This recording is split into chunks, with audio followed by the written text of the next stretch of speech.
Probably didn't break anything. Hi! And welcome back to my channel, in which I never have scripted content anymore. Just kidding. I've spent the last 2 days writing the very bare bones of my Sandman series script. So look forward to that. I'm really hyped. So look for that in the next several months when I eventually realize how to do time management, a skill that I have never had, never will have, and you guys will get my content when I'm good and ready. The Owl House. So, if you guys have been on the channel before, you guys may have seen my other Owl House video. If not, check it out, because that's going to be on the first half of the first season, and my original thoughts on the series. Now, I had not really been keeping up with it as it's been coming out recently, but I finally sat down and binged basically everything that's out, which is... So far I have seen up to Wing It... So far I've seen up to Wing It Like a Witch. You guys can't see anything because I really have no control over brightness on my computer and me. Because if I make it... yeah. So, the Owl House, for those of you who do not know, the basic premise is a girl named Luce stumbles upon a passageway into another world. A world that has witches and demons and monsters, and is weirdly dark and creepy, but in a very cutesy style. Dana Terrace, the creator of the show, girlfriend to Alex Hirsch, who previously was the creator for Gravity Falls. So, very similar vibe in the show if you like something that mixes creepy and cute and charming and... honestly, in the same way that Gravity Falls dealt with all these awesome concepts in this awesome world, The Owl House benefits from the fact that it has that as well, but both shows really show their strength in terms of their character. Both in their character development, but also just in the character personalities that keep you coming back and keep you interested in the show. You got characters like Ida the Owl Lady, who's so out there and weird, but charming in her own way. King, who's a character that very much so could be an annoying side character, but you oftentimes feel for him. Hootie, the actual annoying side character, who does grate on me a little bit, but I think they do a really good job of making him annoying to the characters in-universe without him being annoying to the audience, and more so have him be a fun recurring gag in the show. This latter half of the season sees a lot of Luce's further development as a witch, with her getting more spells, her getting more integrated into the world, and her going to Hexside, the magical school, a la Harry Potter tropes, yada yada yada. It also does a lot for the characters. It shows you some of the character growths, particularly in terms of Amity as well as Willow, going into their paths as characters, how they got to where they are today, and also talking about what happens to witches that don't really want to follow the one-track rule that seems to be instated. I do appreciate with the, again, the Harry Potter references, they do make a joke about the Sorting Hat, except it's an evil monster that eats kids. It's a lot of fun. I definitely like this show, and oh my god, they do so much with the latter half of this season, and if the Wikipedia that I currently have open that you guys can't see is left to believe that we still have a few more episodes in this season, and if memory serves, and the few articles that I looked into last night at 1 in the morning when I finished the show, that there was a second season guaranteed, but with everything being crazy right now, in terms of media being put out, it's kind of hard to say whether or not we're going to see that. I really hope we do, and I hope that stands, but like anything can really happen. I know a lot of projects are being delayed and canceled, and So I'm just going to kind of do a quick breakdown of the episodes that I saw since the last time. First one we have on the list is Sense and Insensitivity. That's really talking about King becoming a author, and kind of just like a fun episode that really doesn't really build the world in any way, but it's kind of fun in the sense that, oh, you know, characters, shenanigans, evil publisher. Jacksepticeye's in the episode. Not the real Jacksepticeye, but I thought that guy looked like Jacksepticeye. Again, it's an episode that has like a, you know, be good to your friends, don't be a dick, you know, don't be selfish, you know, type message. It's good for kids, but it really, again, it's just a fun episode, and it's not every episode is going to be a huge world-building one, or one that really goes into the depth of the characters. It was one that has some good gags, had some good laughs, had me entertained the whole way. So, yeah, definitely worth a watch. But Adventures in Elements is the next episode that I ended up watching for the second half of the series, and this is one with Luce trying to develop her powers, and it does have some very interesting implications into how she can learn magic. This is the first time we really see where she can get these magical runes of which she needs to make magic, being a human who doesn't have a natural source of magic. She can get them from the island itself. They appear naturally in nature. We see this in this episode specifically in the snowflakes, allowing her to tap into some ice magic. But we see it later on in the series where she's looking at some plants and she finds more runes and she's able to do more with that, as well as In the last episode that's currently out, which I think is episode 17, she actually finds a fire rune. So it's very interesting to see that these are naturally appearing things in the world, and this does lead to some interesting thoughts into maybe humans were once here, maybe witchlings are descendants of humans that have been surrounded by magic, a la Star vs. the Force of Evil. And since I've already naturally brought up Star vs. the Force of Evil, I have seen the show get a lot of props for being the first Cartoon Network show to have a bisexual protagonist, which is something that's revealed in this second half of the first season, which is awesome. I don't have a bias. But it's something that I think is really cool, and it's great to really expand, you know, what is shown, especially on Disney, which is, you know, infamous for kind of bowing down in terms of their movies, but hey, on the network they can do whatever they want. And I did hear that this is something that they kind of had to fight for and did cause some drama, but I'm glad it worked out. However, I do believe that the Star vs. the Force of Evil characters Star was bi, at least according to the creator, but this isn't something that really was openly explored versus the Owl House, which does have it on full display with Luce and Amity at the end of this first season, which I think is absolutely adorable. I love the connection they have. I think they're really good characters. And no, I don't just like them because they're, you know, both female. I think it's really cool. Just, they're a cute couple. They work well off each other. I enjoy them as characters in the same way that I'd have no issue with them as characters if one was male and one was female. It just works because they have good chemistry and they're interesting for the audience to see.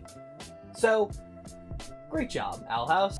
The first day is an episode that focuses on the first day at Hexside, which is very interesting for Luce because, again, she doesn't really want to choose just one of the tracks. She wants to study whatever she wants to study, and this does have a very interesting monster who consumes magic and also, you know, and also shows that there's a lot to this school with hidden passageways and doors, and of course Ida used them when she was younger, but it also opens up the possibility for students to study multiple ways of magic, because there are ways in which people can use one type of magic and another type of magic to do something very interesting, and that is demonstrated by several students that go here. So it's awesome that the school is opening to change, and it's not something that the headmaster was like, no, this is just how it is, and you stay in the detention track. I very easily could have seen them taking that route, but they didn't, and that was a really awesome surprise.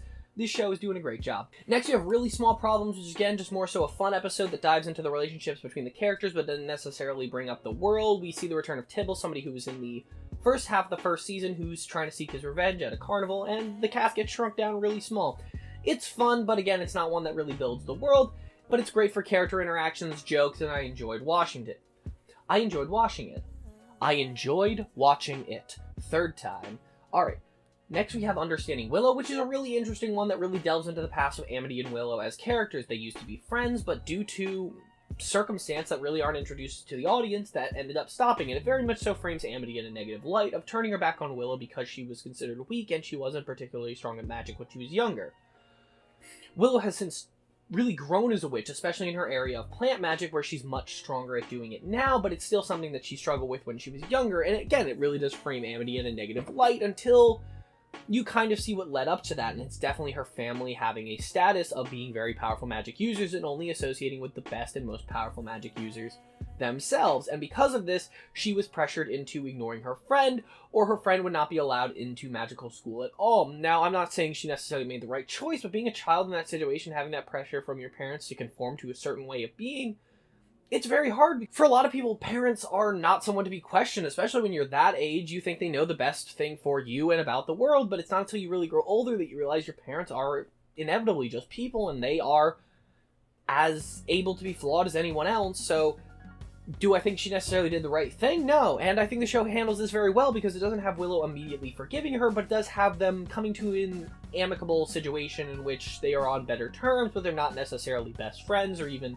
super close, but they do have some better interactions, and this definitely raises Willow's confidence as a character, and that helps her really reach out in the next few episodes of the show and come into herself in terms of, you know, being more confident with her magic, being more confident at school, and that's awesome to see, and that's a really great form of character development because it didn't instantly patch things up, and it didn't also have her not forgive her at all. It just showed an interesting middle ground, which sometimes you do fall on with people, in which you're no longer as close as you once were, but you no longer hold on to the anger you once did. So I'm actually going to talk about these last two episodes as of what out, 16 and 17, in reverse order. So 17 is Wing It Like a Witch, which involves us seeing this magical sport game. And again, this is another episode that takes some fun at Harry Potter with that BS snitch thing, in which there's some magic thing, they catch it, and the enemy team wins, even though they tried hard and did the whole sports movie thing.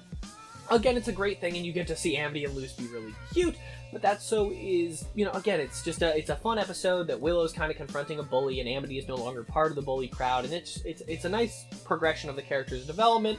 And it does play on the sports tropes and the montages, and Luce trying to be like, that's all we need, a montage! And they don't know what that is, It plays on the fun of the world, and you definitely have fun with the sport, and you also get some side story with Ida and her sister, and it's always great to see those two interact because they have a really good chemistry, and you can understand where they're both kind of coming from in terms of their worldview, because they definitely don't agree with one each other, and that's, not to necessarily, we, of course, are siding with Ida because she's a character that we interact more so with, and we're led to believe that this Emperor isn't the best person in the world, but we don't have a lot of direct interaction as of yet, which I hope is something that is expanded upon in the show, because this show still leaves so much on the table. Ida's curse, what's going on with the Emperor, her relationship with their sister, King, and, what's up with him.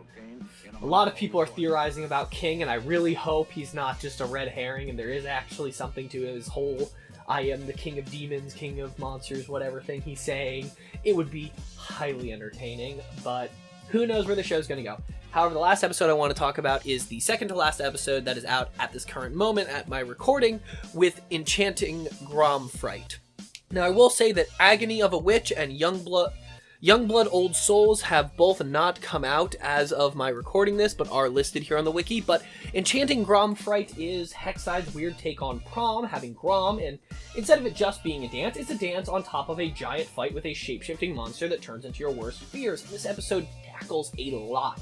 It dives in for the first time in the most serious way Luce's fear of going back home, or her mother catching her here, or the fact that she isn't at where she should be and getting in trouble with her mom, and also just missing her family, because while she does want to be here and does want to learn magic and does love the experiences she's going through, this is a whole different world from the one that she is used to being in, and she is no longer able to she isn't able to see her family, and, she is lying to her mother, and that has weighed on her a bit, and this is where we see it come out a bit in terms of her fear, and we also get to dive a little bit into her and Amity's relationship, where it's revealed that she was going to ask Luce to Grom, which is absolutely adorable, and they end up teaming up at the end of the episode in order to fight against Grom in a beautifully animated fight. Like, they cranked the animation up to 10 for this scene. I mean, I'm talking the lighting, the fight scenes, the fluidity of the animation, the way that they tag team this monster, the creativity in which they use their spells together. It's so good. It's like, I had a similar moment in the first half of season 1 when that came out, in the fight between Ida and her sister, where we get to see, like, a more powerful magical duel and not just, like, the kids using magic, because there's obviously skill that comes with age and a limitation to being, like, a kid and learning everything and not having all these spells mastered, because we see, like, even Amity, who is considered a prodigy and very skilled learning new spells and struggling to learn things outside of her comfort zone and that she doesn't know at the current moment. But to see them work together, it's just... This scene, they put everything they had into it, and that's something that Dana Terrace has commented on Twitter, and it is unbelievable. I was in awe when I saw this scene. It's absolutely beautiful. It does a great job of just showing them working together, and I just love the show moving forward with Amity very obviously having this crush on Luce, and it's just done in such a cute way. This show is... I kept saying it to myself, and I kept saying it to Umbra when she was in the room with me while I was watching. I was just like, this show is so good. Why is it so good? Why is it... And it really does boil down to the characters are interesting. The world is right up my alley. If you guys have seen my weird sticker designs and my shirt designs that I'm doing, I love creepy and cute. I love dark and fun. I like when things aren't just one way. I think it's such a good vibe. So this show is just right up my alley. It might not be for everyone, and I totally understand that. Not everyone likes cartoons in general, but if you're here on my channel, you obviously care a little bit about what I have to say on it, so I cannot recommend checking this show out enough. Please do. Please support it. I'm watching it on Disney now. I don't know why it's not on Disney Plus, but I saw some article talking about how that was some weird thing that they weren't putting it on there for right now. But highly recommend it. It is so good, so fun. Again, I think there's 2 more episodes coming out in this season, and then I believe a guaranteed second season, but at the moment, with everything going on in the world situation, I'm not necessarily holding my breath, but I pray that this does get that season, because it 100% deserves at least a second season, because there's so many things that the show needs to go into. There's so many things that this world is begging to be explored. And there's so many things they can still do with these characters, and I want more. Give me more. Holy sh... So yeah, check out The Owl House. It is got my full recommended seal of approval. As I said, I still am working on the Sandman series episode. I am actually writing a script for that, and I have so many pages already written, and it's nowhere near done. So I have no idea how long that video is going to be when I get it out, but that is definitely one that I don't want to do just off the cuff, because I know that I want to have a structured explanation of why I think that is so important to me and why I think it's a series that deserves a lot of respect. Not to say this one doesn't, but this one is something that I literally binged all of last night, and as soon as I had a free moment, I knew I just had to sit down and talk to you guys about it, because I needed to get my recommendation out to you guys so you guys can watch along with me. Tell me your thoughts and feelings. Hit me up with some theories. Let me know what you guys want to see me talk about, whether or not you want to see me follow this show continuously. Maybe I can do an episode by episode when they come out for season 2. That'd be awesome. I've been thinking about doing that for a couple of shows. So just let me know. This is definitely a show I want to stay up to. This is definitely a show I want to stay up with, as well as a few other shows that are coming out. Another one on Disney that I want to check out now that I finished this one is more of Amphibia's coming out. And that's something I watched the whole first season of, and I'm super interested in, but with everything going on in my personal life, I haven't had time to check it out. So now that I'm done with that, now that I'm done with this, I'm definitely going to hop back into that one. Pun intended for anyone who understands Amphibia stuff. And you guys have a fantastic day. Thank you guys so much for watching this video. Please like, comment, and subscribe. I hope you guys are enjoying my weird, steady stream of content. I'm trying to still get videos out for you guys, even though I'm dealing with a lot in terms of job stuff and family stuff and just the world as a whole right now. But hey, check out my content, check out my merch. Like I said, subscribe, and hopefully you guys are here to stay. And thank you so much. Bye.